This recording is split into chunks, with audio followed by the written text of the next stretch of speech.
What's going on, True Soldiers? It's King Truth here in True Soldiers Education, and today we got a good one. We're going to be speaking on learning how to learn and the science of making what you just learned stick. We'll jump right in with the two learning modes, and you have focus mode and you have diffuse mode. And focus mode is pretty much self-explanatory, where you set out time blocks of deep work where you can focus in and concentrate in that work to create what you're setting out to accomplish. Along with focus mode, you have diffuse mode.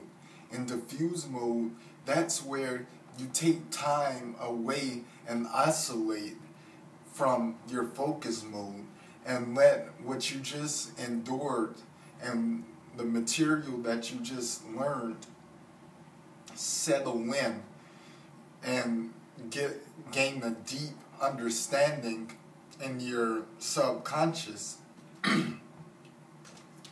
So subconsciously, when you take time away, whether that be listening to music, going on walks, or meditating, when you take time away from your focus mode and let your subconscious work, what it does is it takes that information and connects it to similar concepts so you can get a deeper and more concrete understanding. The two focus modes can be looked at as here, reaching the peak or in focus mode and then oscillating down to the valley in diffuse mode. One more diagram, it can be looked at as an analogy of when you're on an incline to mountain climbing. You have your focus mode where you begin, and then you have your break points in between your focus modes where you would be regaining your energy and recollecting on the past endeavors that you just engaged in, and the engagements for the future, preparing yourself for those and you will have those set out points, your diffuse modes, until you engage back into your focus mode to reach the peak. So that leads us into our next big idea: juggler, active memory, and your storage memory. And juggling memory or active memory, it can be looked at as like if you have a phone or your computer or whatever electronic device you may be using at the time. You have the RAM memory, how much that device can hold at one given time. Just like your juggling memory or active memory, how much you can hold at one given time. There was a study done by scientists, and it was known that you can hold 7 chunks of memory at one given time, whether that be like chunks of 7 numbers or 7 stories at one given time. That study progressed, and they actually found out that you can only hold 4 chunks of memory, about 4 chunks of memory at one given time. So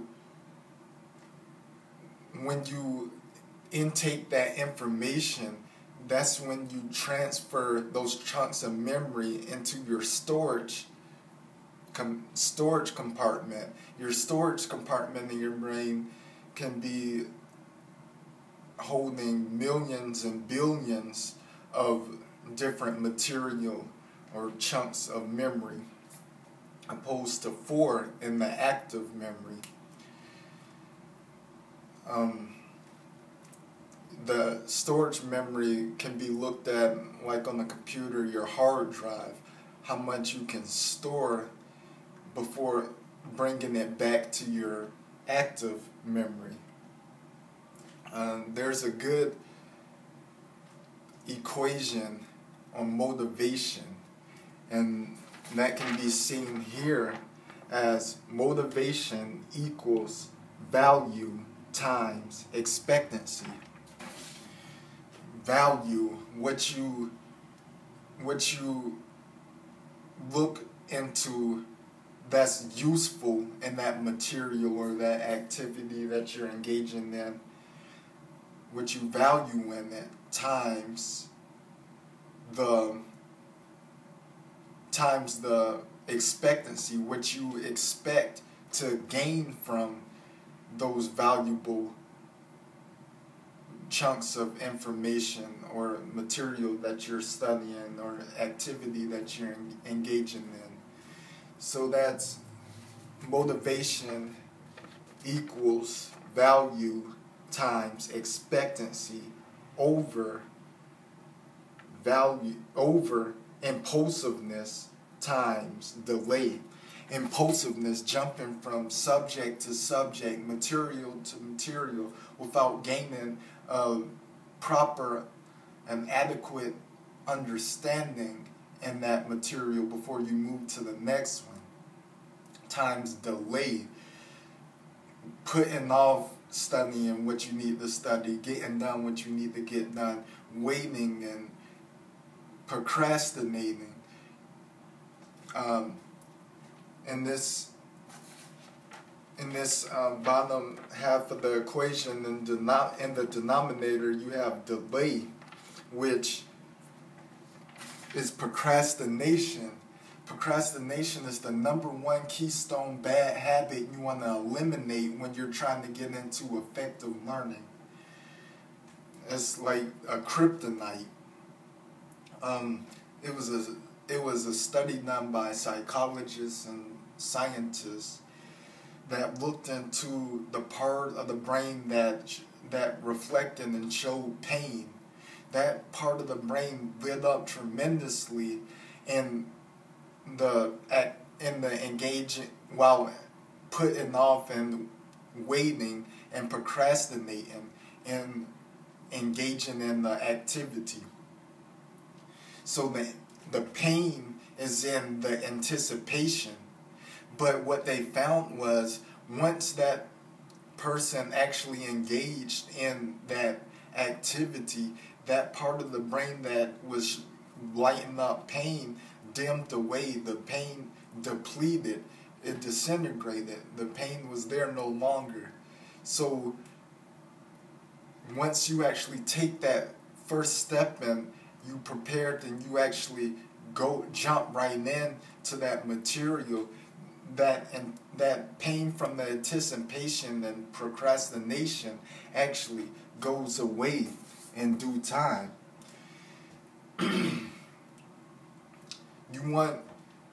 That leads us into our next big idea. You want to be in creative mode before you're in reactive mode. In other words, you want to work before you get your reward. In reactive mode, you can look at reacting like things such as first thing in the morning, you're in reactive mode, you're reacting and replying to your text messages, or replying and reading your emails, or hopping on social media to get that next internet hit. If you look at the word reactive and you look at the word creative, they're spelled with the same letters. If you take the C from the middle of reactive and pull it in front, that spells creative. Creative mode is where you want to be first thing in the morning. You want to work before you get that reward.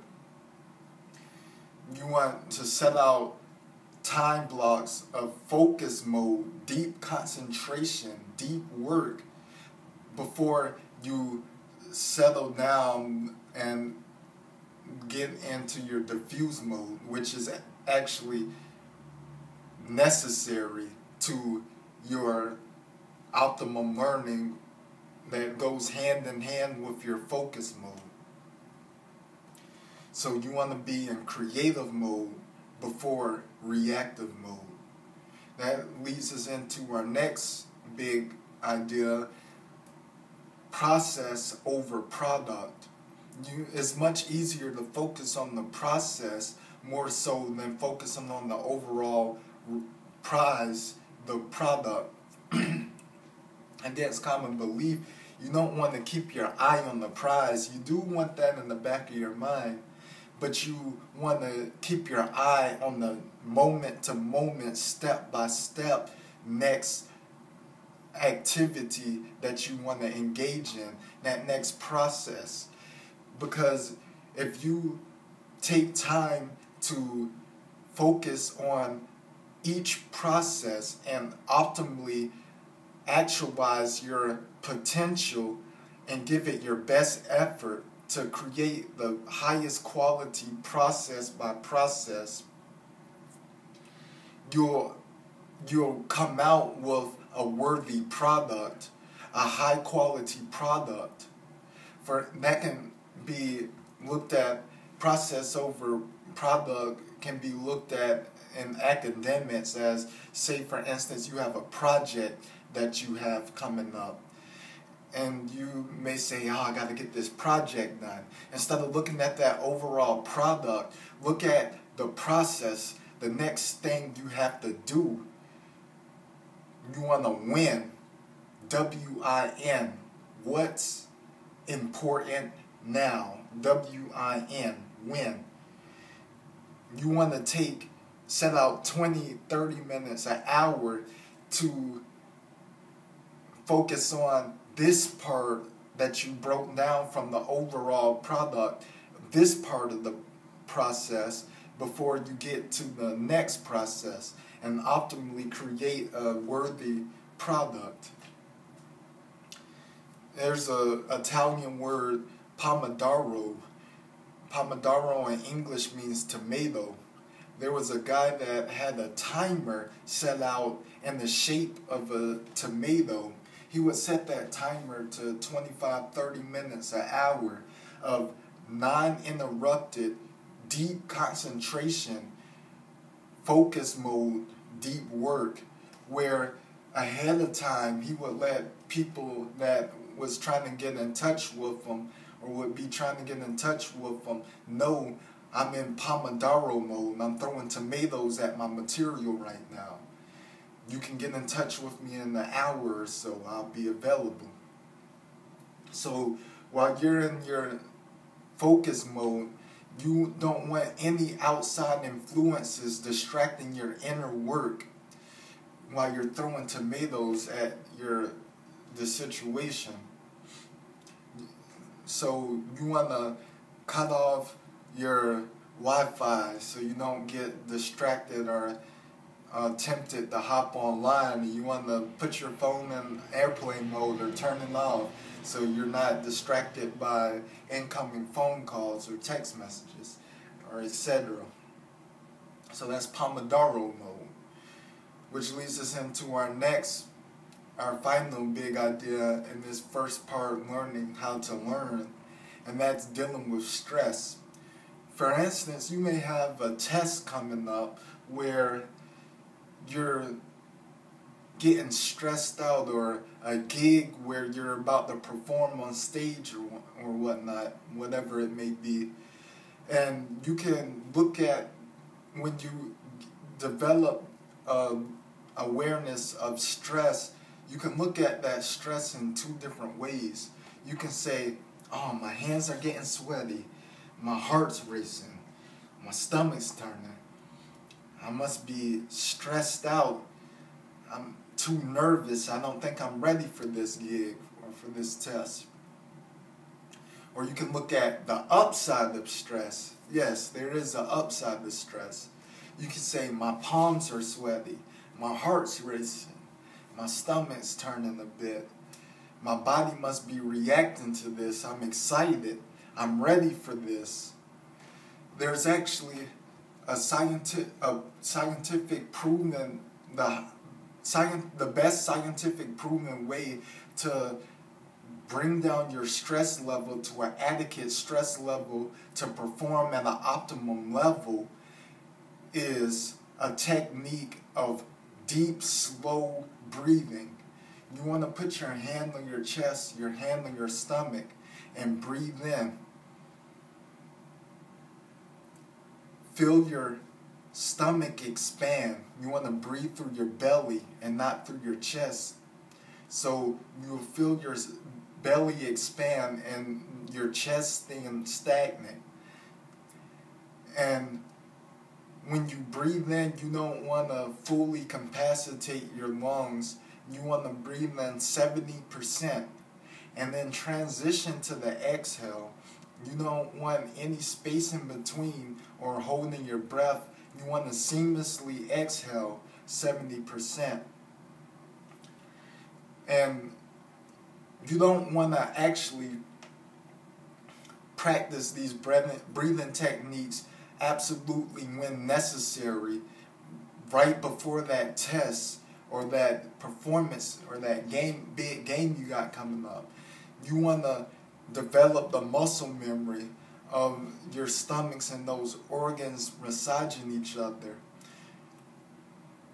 You want to develop that muscle memory in your cognitive brain, your muscle in your head. You want to set out moments throughout the day, whether that be 2-3 minutes or even 15-20 minutes throughout the day of deep breathing, meditative techniques. What I like to do personally is in the morning, first thing when I'm in my freshest energy level, I'll take 20 minutes out of the morning to practice deep breathing, slow breathing, meditative techniques to clear my mind and slow down my thought process. And what that does is it prepares you for the next thing you have coming up and sets your stress level at an adequate level to reach peak performance. That brings us into phase 2 of this important study and learning, is making what you just learned stick. The science of making it stick. There are two major practices in making what you just learned stick, and that's fluency versus true mastery. In fluency, you actually get the feeling that you're getting a deep understanding. Fluency isn't where you necessarily want to be. It's commonly used in academics and sports and entrepreneurship or cooking or whatever your trait may be. Like for instance, you may be reading and rereading this material to become fluent in it and highlighting that material, or mass practicing, swinging and throwing back to back, mass practicing, and just going through the motions of gaining fluency and feeling like you're getting a deep understanding. But the most effective way of making what you're engaged in stick and what you're learning actually stick with you is in true mastery. We'll go through a couple techniques that you can use to gain true mastery. One of them, a very important one, is something I like to call active memory recall. That's tying the knot to make sure it stays in. an active memory recall or retrieval, you'll recall that material from the subject that you're studying after you finish that subject, or better yet, you finish that chapter. You'll actively retrieve those memories without rereading that information or rewinding that video or whatever it may be, that medium that you're using to get that information. And you'll take those big ideas that stuck out for you and you'll bring it back. And what that does is, it actually, there's a scientific word called myelin. If you're taking notes or want to look into that, it's spelled M-Y-E-L-I-N. And in myelin, it insulates your neural pathways, those neurons that's firing information through the nerves from nerve to nerve, before it reaches source that is designated to reach. That myelin insulates that information in those pathways to efficiently transfer it from source to source. A good analogy that can be compared to electrical wires. When electricity is firing through the wires, you have rubber insulin, just like myelin, that insulates those wires to make sure that electricity is transferred from source to source as efficiently as possible. One more analogy on this big idea is lifting weights. When you're lifting weights and you overwork those muscles and they tear, that sends a signal to your brain to overcompensate and rebuild those muscles, just as if it's myelin. It insulates the previous muscles to make sure that you can optimally lift those muscles to the best of your ability in the process of going into it next time. So you want to tie the knot and actively retrieve that memory without going back and rereading or mass practicing, shooting over and over again, without tying the knot. Like if you have a string and you put cranberries on that string, it may go in one way and then out the other. If you tie that knot, that string to a tree without tying the knot, it goes in one way and out the other. That's not what you want. That leads us into a very big idea, interweaving or space repetition. Interweave can be looked at as a fancy term. I believe the true definition is space in between, or blank pages in between a book or whatever it may be. This concept can be related and tied back into our concept of making it stick by looking into a study that was done. It was a baseball team. That baseball team was split into two groups. The first group had a mass practice technique where they had 45 pitches, 15 fastballs, and then 15 curveballs, then 15 changeups or whatever the pitch was, and they gained fluency into hitting that pitch back to back, feeling as if they gained a deep understanding and mastery into hitting the pitch optimally.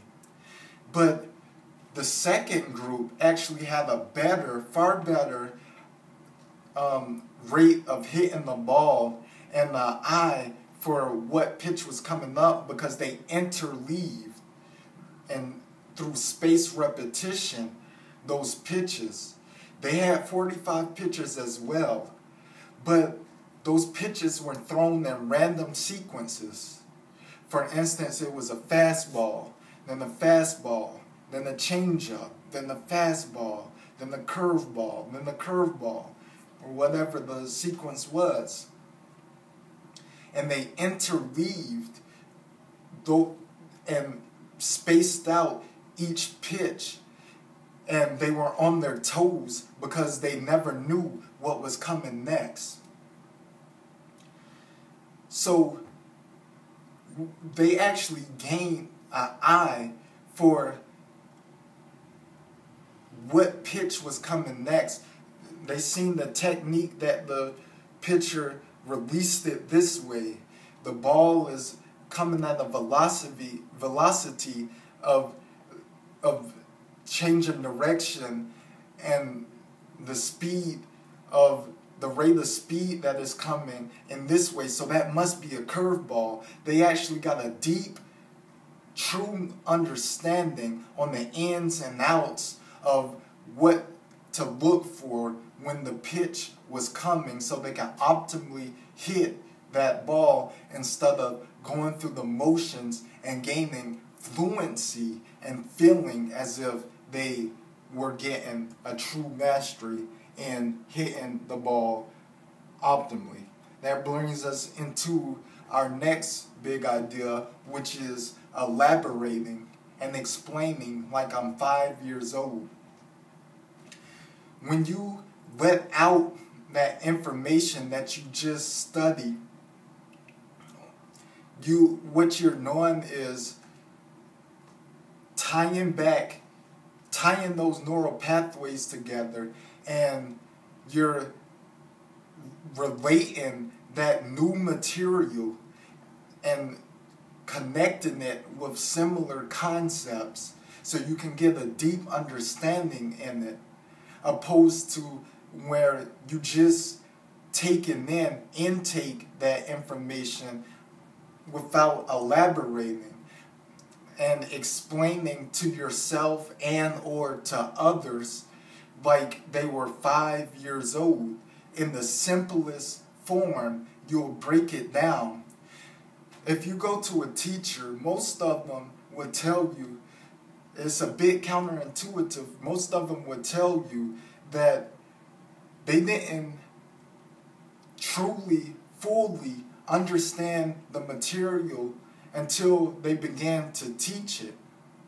Like I said, it's a bit counterintuitive, but you don't have to fully understand the material before you go into teaching it. Teaching it gives you a deeper understanding.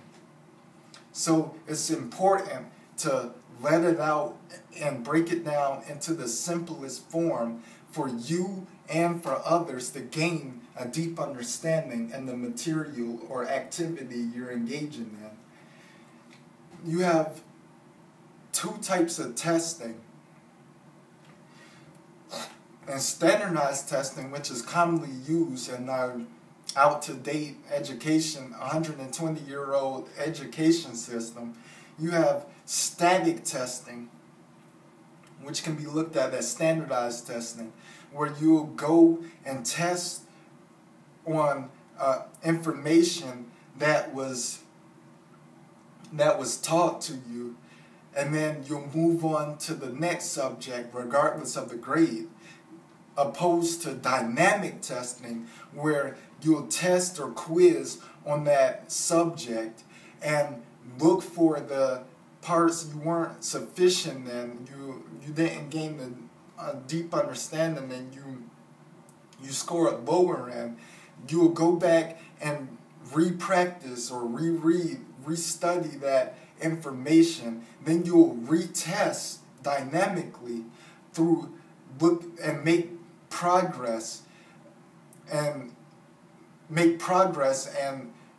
make sure you're gaining an understanding that you need before you move on to your next subject, opposed to static, just stand without progress or measuring without progress. It's a big idea.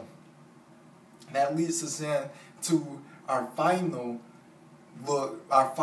subject and making it stick, and that's there's a maxim that goes, if you think you can or you think you can't, you're right. there's wit in that aphorism, but there's also a lot of wisdom in that proverb, because it starts with your perception. If you truly, honestly think that you can, you most likely can. But if you honestly think that you can't, you can't. Excuse me. So it all starts with your perception. Once you get your perception and your mind right, you take the adequate, appropriate action to put that perception into reality and to actualize that's in your thought process. When you put your perceptions into action, that confirms your will. When there are no visible actions in sight, that's when you use your will and your willpower to persevere and persist until that visible action emerges. So it starts with your perception. If you think you can or you think you can't, you're right. Appreciate it, true soldiers. I hope you're having a good day. You can take from this information and continue to have a good month, year, and in turn have a wonderful lifetime. And I'll look forward to seeing you on the next segment and seminar. Have a good one.